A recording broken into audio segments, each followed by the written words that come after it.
Warna-warni suara anak bangsa hanya di PBI Belanda Podcast. So, hello everyone, this is your host Mancit, as known as Amanda Citra. Di akhir tahun 2020 kemarin tuh, seperti yang kita tahu ya, lagi heboh banget sama drama Korea nih, Startup kan namanya. Nah, aku penasaran nih sama temen-temen, kalian tuh pada suka tim yang mana sih? Tim Namdosan atau tim Han Ji Pyong nih? Nah, mungkin nanti bisa ya di-share di IG PPI Belanda, tim apa nih yang teman-teman pada dukung. Nah, saking hebohnya nih perkubuan startup ini, ada yang menarik banget buat aku. Beberapa kali tuh sering banget nih gambar-gambar ilustrasi startup tuh muncul di explore Instagram aku. Dan juga ternyata ada juga dari IG story orang yang ngebuat ilustrasi ini. Nah, ternyata tuh ilustrasi ini dibuat oleh ilustrator kebanggaan Indonesia. Tidak lain tidak bukan, nama akun IG-nya itu @hellodita. Nah, gambarnya tuh super duper cute, keren, dan aduh mantep-mantep banget deh. Nah, jadi teman-teman bisa langsung ya sambil dengerin podcast ini, sambil stalking karya-karyanya di Instagram, boleh banget. Dan kita tuh episode ini lagi beruntung banget nih, karena kita ditemenin sama the one and only, the amazing girl, yang buat ilustrasi-ilustrasi tersebut, Dita Amelia Sarasvati. Gimana Dita kabarnya? Alhamdulillah baik. Meskipun Widih. 2020 ini emang penuh surprise ya, tapi ditutup Berat ya? dengan drama Korea Startup. Itu cukup menyenangkan sih. Nah, itu Aku gimana tim tuh? Namdosan BTW, aku tim Namdosan. Kalau kamu tim Han Ji Pyong, mending kita udahan aja podcastnya dari sekarang. Enggak, aku tenang, kita di sama kubu yang sama kok. Oke, gimana nih? Mau ngobrol-ngobrol apa kita hari ini? Makna dari episode ini tuh aku pengen kita sharing ke teman-teman yang dengar tentang kayak ya kreativitas, productivity yang Dita udah hasilkan dengan karya-karyanya Dita. Dan soalnya tuh aku tuh amazed banget loh sama Dita ini, karena bingung gitu, dia tuh banyak banget bisanya, kayak kamu tuh sangat merepresentasikan anak muda zaman sekarang gitu ya, itu multi talent lah. Gimana enggak coba, nulis iya, terus buat komik iya, podcast juga diladenin, coba ilustrasi, ya ampun, semuanya coba kamu tuh bisanya semuanya coba, kayak keren banget sih. Enggak man, aku tuh nggak bisa nyanyi, kan yang bisa nyanyi kamu, makanya aku pakai lagu kamu buat di podcast. Waduh. Simbiosis. Oh gitu ya. Tapi Iya. dari hal-hal yang udah kamu lakuin nih sama karya-karya kamu tuh, apa sih sebenarnya yang paling kamu suka banget deh? Dari semua sebetulnya kayaknya podcast deh. Gambar juga sebenarnya senang, Podcast. cuma energi yang keluar untuk bikin podcast dan bikin gambar itu lebih sedikit energi waktu podcast gitu sebenarnya. Gitu. Jadi kamu lebih ke podcast nih? Iya, mungkin karena aku suka ngobrol ya, jadi saat aku bikin itu aku enjoy. Dibanding waktu aku bikin gambar tuh kadang merasa bersalah saat tidak produktif gitu loh. Oh gitu. Iya. Ngerti. Ya seperti yang kita tahu ya, 2020 kemarin tuh kan yang kayak Dita tadi bilang, kayak lagi berat banget kan, pasti challenge-nya juga luar biasa. Nah, dengan karya-karyanya kamu selama ini di 2020 tuh sebenarnya ada nggak sih plan yang Dita harusnya udah capai, tapi karena pandemi tuh jadi kayak entah ketunda atau ke cancel gitu? Kalau aku sebenarnya jadi harusnya tahun ini aku rilis buku cukup banyak gitu. Ada yang kumpulan puisi, kumpulan cerpen, tapi gara-gara pandemi itu jadi ketahan semua, dan aku cuma sempat rilis 1 buku tahun ini, yang artbook aku itu. Oh iya. Ya itu kan sebelum pandemi banget rilisnya, dan nggak sempet kayak mau keluar kota ketemu pembaca, padahal kita tuh di awal tahun udah planning kan, kayak iya nanti kita ke kota ini gitu, dan dimana banyak pembaca yang udah nungguin juga gitu. Akhirnya kayak ya sedih banget gitu, tahun ini nggak sempet ketemu banyak pembaca. Cuma akhirnya aku bikin grup gitu di Discord yang akhirnya isinya ada pembaca aku, ada yang suka gambar aku, pokoknya orang-orang yang fanbase lah.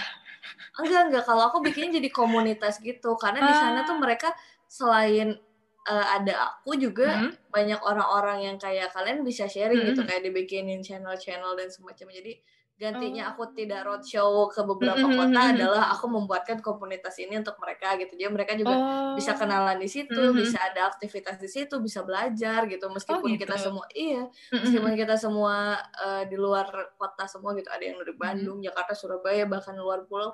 Tapi di situ kita ngobrol-ngobrol bisa barengan gitu, bisa cerita-cerita, sharing apa. Itu sih yang bikin lumayan berat tahun ini karena tidak bikin banyak karya gitu loh. Intinya ya aku bikin gambar-gambar lebih sering gitu. Terus aku juga bikin podcast. Jadi kayak tahun ini podcast aku ada 2 gitu. Oh, ada 2 tuh, bisa diceritain nggak tuh?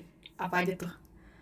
Ada 2 tuh, yang satu tuh kan Hello Goodbye. Itu kan memang adaptasi dari buku aku yang aku bikin juga dari tahun ini gitu. Terus abis itu aku bikin yang namanya PDA, jadi aku bikin sama pacar aku kan, yang kita tuh kayak ngobrol-ngobrolin soal afeksi gitu, kayak relationship tuh di mata kita kayak gimana aja sih, terus kalau pandangan kita terhadap cerita orang pacaran yang lain tuh kayak gimana sih, yang gitu tuh dibawa lucunya gitu loh, kadang kayak yang hubungan gitu ya. Enggak juga, maksudnya kan kadang orang tuh kalau di urusan relationship tuh kayak serius banget. Kayak bukti cinta ada lagi, padahal kita tuh bisa melihat hal-hal yang lebih sederhana dan lucu gitu di relationship tuh. Nah, makanya aku bikin PDA itu. Nah, podcastnya PDA yang satu lagi kan Hello Goodbye itu memang drama audio. Soalnya aku dulu suka banget radio play, jadi itu kayak drama radio gitu, sandiwara radio. Nah, jadi aku bikin itu, dan itu adaptasi dari buku aku yang Hello Goodbye. Dan itu Hello Goodbye yang podcast tuh baru 2020 ya, Dit ya? Iya, 2020, season 1 2020, season 2 juga 2020. Nah, apakah yang Hello Goodbye podcast ini emang udah direncanain dari sebelumnya, apa karena pandemi jadi kepikiran buat podcast Hello Goodbye nih? Enggak, jadi memang awalnya itu bikin sebelum pandeminya. Jadi kayak awal tahun tuh aku udah ketemu si orang Box to Box itu kayak agensi podcastnya, terus ngobrol-ngobrol gimana kalau bukunya kita adaptasi aja, karena kita belum punya podcast narasi gitu. Oh ya udah boleh gitu. Itu kayak awal tahun rilis 12 episode untuk satu season, terus akhir-akhir tahun tuh kita rilis lagi di bulan Oktober awal. Nanti 2021 kita di season 3-nya lagi gitu aja. Jadi kayak karena satu cerita kan pendek-pendek ya, kayak 5-15 menit gitu, jadi orang dengerinnya juga nggak beban gitu loh, nggak kayak kita nonton film kan betul. 2 jam harus fokus banget gitu, jadi ini ya dengerin santai aja. Iya gitu, kayak kalau nonton film harus sambil nahan pipis gitu ya. Iya, apalagi kalau lagi pandemi tuh kalau ke bioskop tuh ribet. Aku tuh sempat kan nyobain kemarin ke bioskop pas baru buka lagi. Jadi kayak beneran harus pakai masker, kalau bisa nggak makan di dalam gitu. Jadi sebelum masuk tuh aku cuci tangan dulu, terus pas udah selesai aku cuci tangan lagi gitu. Pokoknya protect diri banget, dan itu kan dijarakin kanan kirinya. Jadi kayak nonton sendiri, jadi kayak sedih juga gitu. Kayak euforianya nggak dapet ya? Iya, buat kayak kadang kan nonton film pengen rame-rame ya, kayak sama temen-temen nungguin film apa, terus kita nggak bisa karena jauh-jauhan. Bener sih. Iya, kayak gitu. Nah, dengan kayak tadi kamu cerita, misalnya ada beberapa karya yang jadi harus mungkin tertunda mungkin ya. Terus kayak nonton film juga jadi kayak nggak kayak berasa nonton film di bioskop. Nah, perasaan kamu tuh gimana sih, Dit? Kayak dengan hal yang kayak ya nggak normal ini gitu. Kan ini namanya musibah yang kita nggak ada yang siap juga gitu, tiba-tiba cereng aja pandemi, kita semua harus di rumah, ngocok dalgona dan semacamnya. Tapi itu jadi banyak hal-hal yang kita nggak sadarin gitu loh, kayak ternyata kita bisa loh kerja dari rumah, kita bisa loh ngatur diri kita tuh ternyata lebih hemat lagi gitu, kayak ternyata tanpa kita harus belanja sepatu-sepatu juga bisa. Ternyata di rumah tuh kita bisa berkarya macem-macem, kayak aku ngeliat temen-temen aku pas di rumah aja tuh mereka bikin TikTok bagus-bagus gitu, ada yang tiba-tiba bikin animasi apa, bikin lagu, jadi kayak bahkan tanpa kita harus sering-sering keluar rumah tuh kita juga bisa produktif gitu. Benar-benar setuju sih. Malah ngerasa lebih deket nggak sih sejak pandemi sama orang-orang, karena dari yang kita misal aku tuh seringnya ketemu sama anak-anak kantor sama beberapa teman nongkrong aku gitu. Gara-gara pandemi aku jadi main sosmed mulu dan aku komunikasi lagi sama teman-teman kuliah aku, teman-teman aku pas aku di mana. Jadi kayak ngebuka lagi silaturahmi baru lah istilahnya. Betul. Iya sih, benar sih. Aku setuju. Karena kalau aku pribadi sih aku juga ngerasa yang kamu rasa sih, kayak jadi lebih punya queue time ya sama teman-teman atau sama orang-orang terdekat kan. Iya, kalau sebelumnya kan kayak sibuk banget, sekarang jadi agak lebih luang. Bener-bener. Dan yang tadi kamu bilang mungkin kayak jadi ada ide-ide baru segala macam. Aku tuh jadi ngerasa juga loh, kayak kan mungkin ngeliat ilustrasimu segala macam, aku juga jadi ikutan belajar Photoshop gitu. Iya kan, jadi banyak terinspirasi dari kegiatan orang lain. Banget. Banyak juga yang bilang seru banget ya gitu. Kayak karena aku sering sharing kayak tutorial gambar ya dikit-dikit, terus kayak mereka tuh jadi nyobain juga gitu. Bener. Kadang aku kaget, lah kapan gue gambar ini gitu, oh ternyata gambar orang lain gitu, karena mirip stylenya. Oh gitu. Kayak, iya, jadi mereka tuh kayak nyoba-nyoba belajar pakai style aku, ya nggak apa-apa sih, maksudnya kayak kan aku juga nggak yang merasa paling orisinil dan semacamnya, ya udah aja. Nah, mereka juga pakai buat belajar, atau juga ntar aku akan berkembang ke jalan yang mana, mereka juga akan berkembang ke jalan yang mana. Justru bagus gitu, dari yang mereka nggak bisa gambar jadi bisa gambar karena ngelihat gambar aku tuh, berarti kayak stigma bahwa gambar itu bakat itu bisa dipatahkan gitu loh. Enggak kok, lo tuh nggak harus berbakat seni dan semacamnya untuk bisa gambar, yang penting mau latihan gitu, kayak gitu. Paham. Nah, kalau Dita sendiri nih, kayak kamu tuh bisa nganggep dirimu tuh kayak emang bakat dari lahir, kayak ya udah aku emang naturalnya gini, atau kayak dari kamu belajar gitu, bukan dari bakat. Nah, kamu ngeliat diri kamu untuk di situ tuh apa?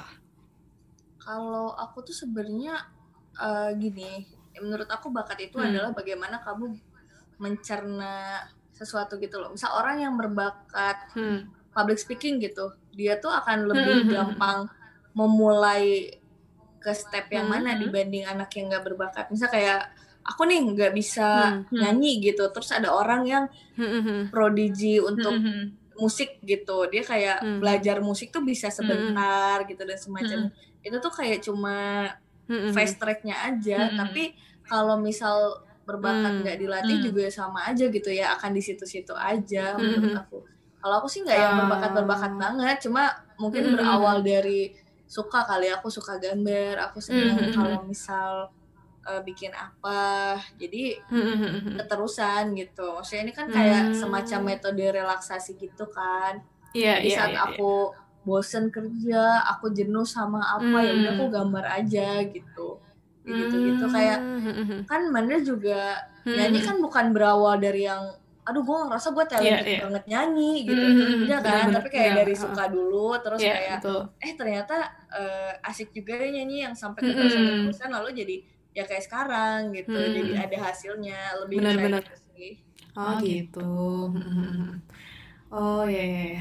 Nah, terus kalau misalnya kita bisa mundur ke belakang lagi yang tadi, kayak yang plan-plan yang tadi udah yang challenging banget lah buat Dita gitu. Namanya pandemi pasti bikin kita kayak sedih lah, kayak ada kecewa segala macam kan. Nah, itu tuh kira-kira tuh motivasi dan semangat Dita karena plan yang misalnya harus ketunda atau mungkin kayak jadi ke cancel gitu, semangat sama motivasi kamu tuh jadi ikutan turun gak sih, Dit? Kalau turun sih mungkin lebih ke sedih dan kaget aja ya.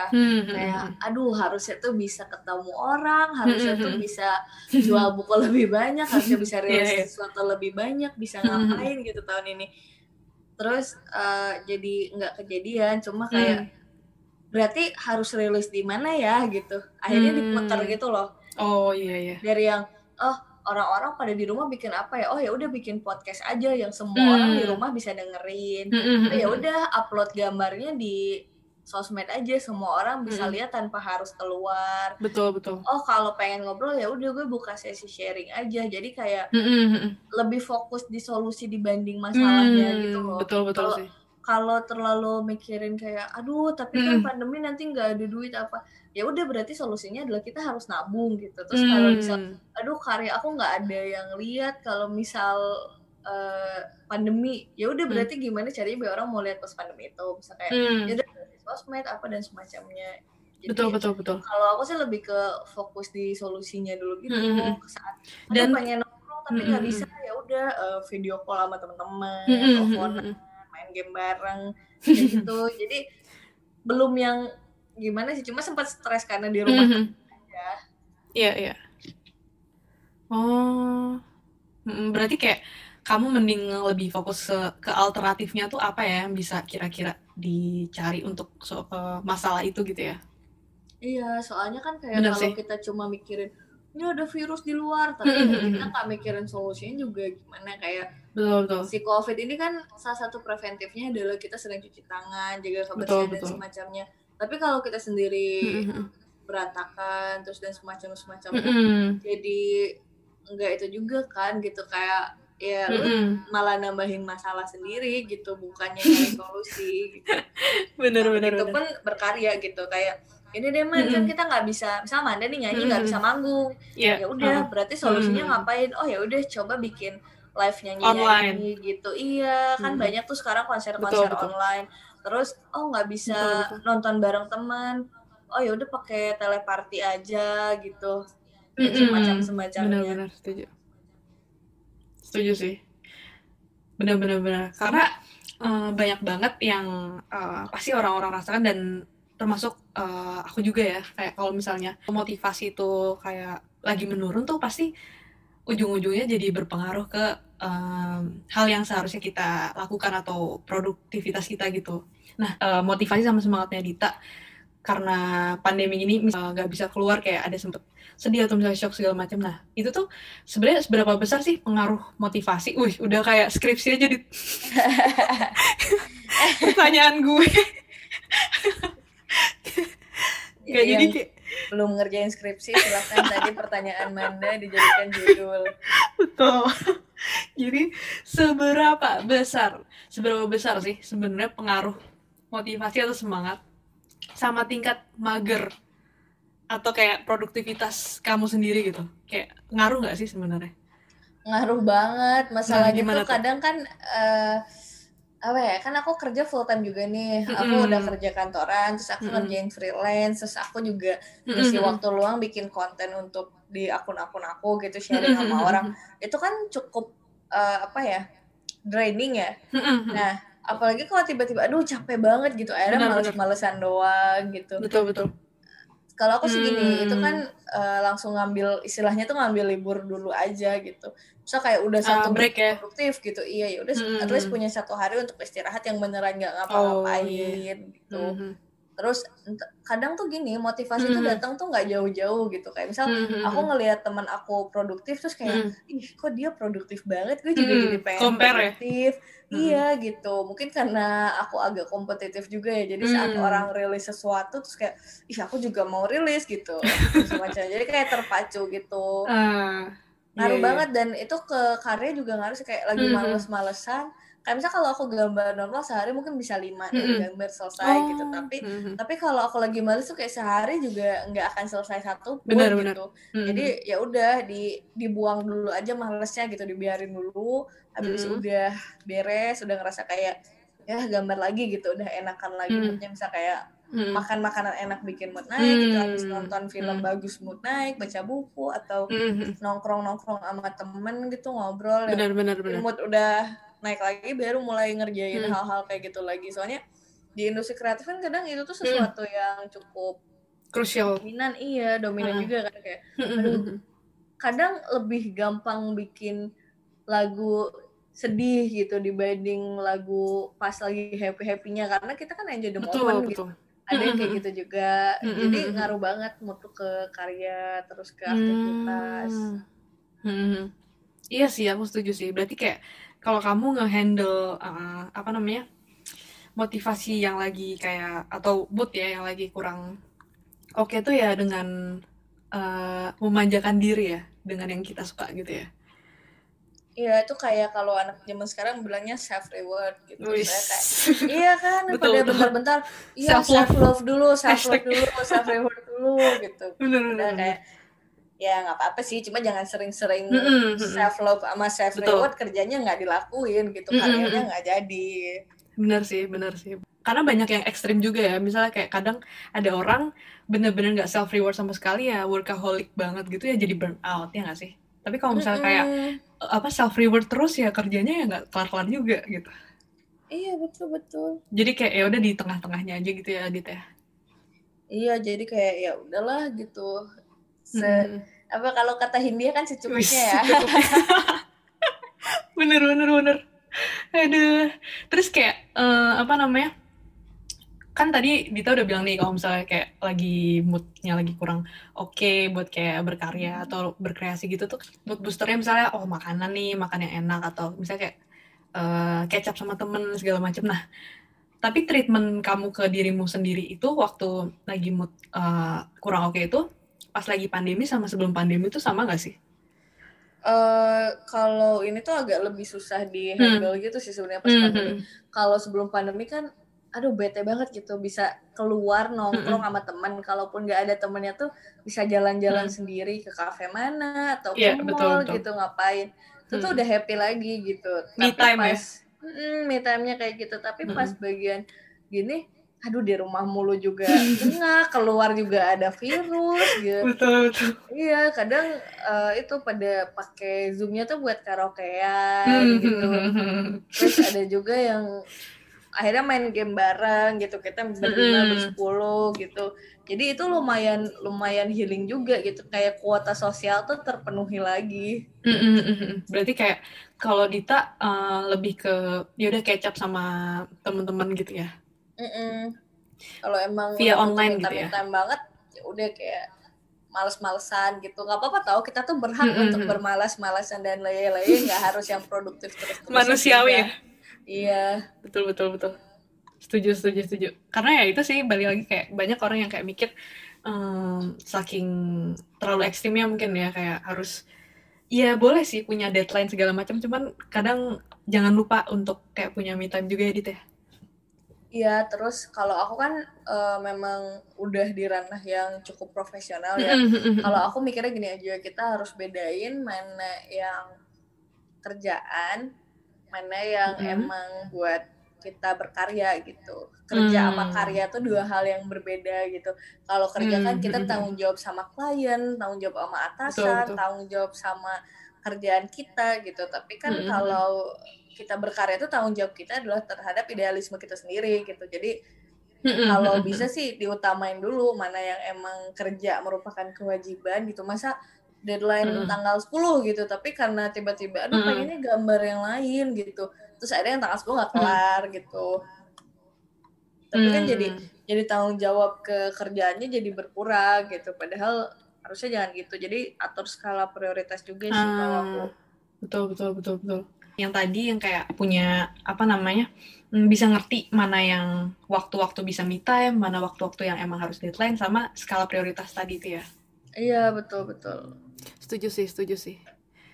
Tapi kalau misalnya kayak waktu Dita apa namanya sekolah atau kayak kuliah gitu, gimana Dit? Kalau misalnya kayak kan pasti juga banyak tugas-tugas gitu ya. Nah kalau misalnya sekarang kan yang profesional yang waktu sekolah kuliah gitu tuh gimana Dit? Kalau sekolah tuh sebenarnya agak chaos sih. Itu kan kayak aku baru pertama tinggal sendiri gitu. Terus manajemen uangnya masih belum kayak sekarang dan semacamnya. Nah, itu tuh kebantu dengan punya teman-teman di komunitas. Jadi teman-teman di komunitas tuh kayak bantu sharing-sharing apa gitu. Jadi saat jenuh sama kampus, aku bisa sharing ke mereka gitu. Terus nyari hobi-hobi di luar kampus. Misal waktu itu aku kuliahnya di kafe gitu. Sebenarnya kan ada fotografi juga, cuma nggak yang banyak banget. Akhirnya aku ikut komunitas fotografi gitu. Yang kayak gitu-gitu sih sebenarnya. Jadi nyari apa yang nggak ada di kampus biar tetap ada apa Hal ya, baru ya? happy-nya, iya happy-happynya lagi gitu kan, nambah Setuju. itu juga nambah relasi dan semacamnya gitu. Terus ngatur waktu, balik lagi ke yang tadi skala prioritas gitu. Kayak apa yang harus selesai duluan ya selesaiin duluan gitu. Kalau kuliah kan berarti prioritasnya belajar dulu, ya udah. Misal ada tugas ya udah beresin dulu tugasnya baru main game gitu. At least tuh ada progres gitu. Progres tuh meskipun sedikit itu tetap progres juga daripada nggak sama sekali tahu-tahu deadline gitu, pusing sendiri kayak gitu. Bener sih Dit, karena kadang tuh kayak walaupun ya mungkin aku juga sebagai mahasiswi ya kayak ngerasa sih kayak sebenarnya tuh step yang kecil-kecil tuh sebenarnya bermakna banget ya buat progres gitu. Ya, walaupun kecil cuman kan pasti ya mending pelan-pelan daripada kayak gak sama sekali juga kan ya. Iya, jadi kalau dicicil-cicil sih sebenarnya ntar tuh selesai juga kan. Betul. Sehari ngerjain, itu balik ke mood tadi kan. Kalau emang moodnya lagi ngerjain mata kuliah mana ya udah kerjain itu dulu gitu. Betul. Terus kerjain yang lain gitu. Jadi seenggak-enggaknya tuh pas nanti emang mepet-mepet deadline kepaksa banget, tetap udah banyak yang dikerjain. Jadi saat deadline tuh yang harus dikerjainnya lebih sedikit gitu. Benar. Jadi kan nggak ngabisin tenaga, nggak ngabisin waktu gitu. Setuju. Ya sih, jadi kayak ya udah apa namanya study life balance gitu. Ya betul. Nah terus agak flashback dikit lagi nih ke waktu kamu kuliah. Nah di Telkom sama LSPR ya. Nah waktu itu tuh kamu tuh tipe mahasiswa yang kayak gimana sih, kalau bisa diceritain? Kayak kamu tuh kayak aktif nih sana sini ikut gitu, apa chill aja gitu, chill down, kupu-kupu gitu, atau gimana? Kayak aku kupu-kupu tapi kuliah pundung. Oh Nirmana kamu jelek, gambar kamu jelek pulang gitu. Gak, tapi ya kuliah tuh aku nggak yang terlalu aktif, malah kadang orang-orang tuh sampai bingung gitu, loh emang lo dulu kuliah di Telkom gitu. ya pernah kuliah di Telkom gitu, cuma dulu pas kuliah belum terkenal aja, jadi kayak gak ada yang tahu gitu loh. Iya. Jadi aku tuh lebih aktif di luar kampus sih.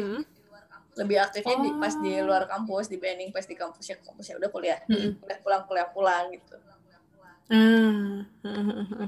Nah tapi ada nggak yang kayak selain komunitas gitu, kayak kegiatan atau momen atau mungkin dosennya gitu yang di kuliah tuh yang kayak jadi inspirasi atau ngemotivasi kamu banget gitu sampai sekarang, atau yang mungkin masih kamu ingat deh gitu? Apa ya, gila gue kuliah 2017. Waktu itu tuh ada salah satu dosen aku gitu yang bilang gini, dia tuh kuliahnya apa ya, gambar dasar gitu, almarhum Pak Anggia udah meninggal sekarang. Dia tuh, aku tuh bilang, Pak gambar aku jelek Pak, gambar aku ngarsir nggak pernah bagus.